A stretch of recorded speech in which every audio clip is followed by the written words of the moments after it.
party, Blondie? Hey, big friend.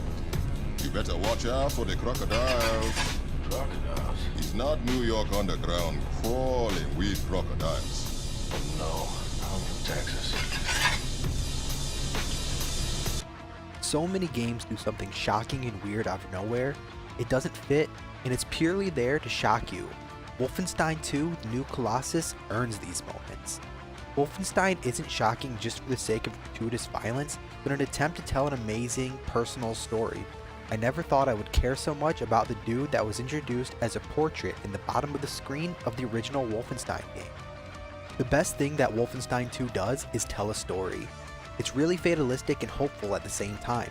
The grim, racist, Nazi-ruled world of the alternative 1960s is terrifying, but unlike any other mediums, whether it be a game, book, or movie, Wolfenstein 2 managed to tell the story with a sense of hope. Even during the lowest lows, there is hope that it will get better.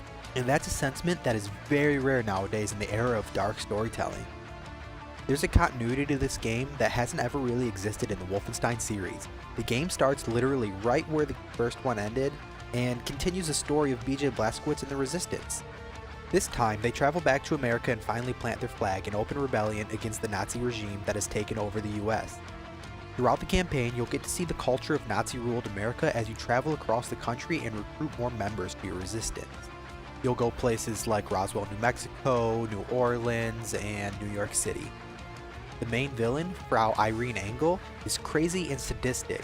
It actually feels like she enjoys herself when she's doing something horrible and creepy. It works perfectly.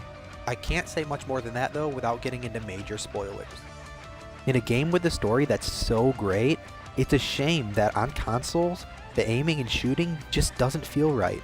On PC with the mouse and keyboard, the controls are fine. However, whether you're on PS4 or Xbox One, you'll be scratching your head asking why this game feels so bad. It took me until around halfway through the game when I lowered my sensitivity to about half and adjusted how I aim to really get used to how it feels. After coming off games like Destiny 2 and Call of Duty World War II that feel so crisp and smooth, it was jarring to say the least. Shooting aside, the level design is stellar and the gameplay loop is a lot of fun. For the most part, you'll be running through levels and encountering a plethora of Nazis to shoot, stab, electrocute, or burn. Each encounter has an officer or two that will call in reinforcements if you are spotted before they are taken out. If you do get spotted, you'll find yourself sprinting around the map, dual wielding huge friggin' guns and holding down the triggers, blasting everything and everyone in sight. While playing the levels, there are upgrade parts that you can find to improve your weapons, adding silencers, extended magazines, ricocheting rounds, and other attachments to your weapons that make you go from Limp Noodle to Thor's Hammer by late game.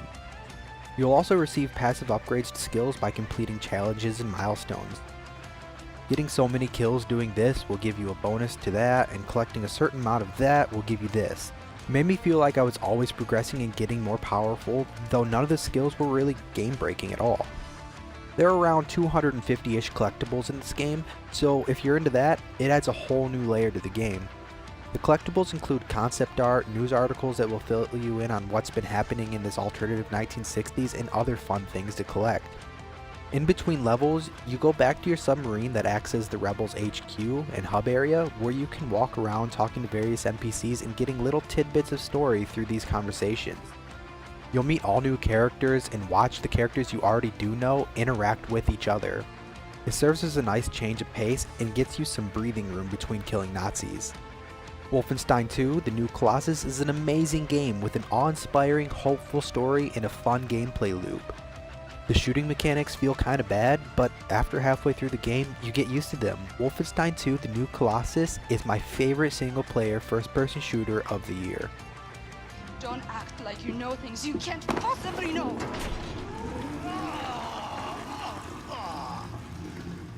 Well, the toilet works.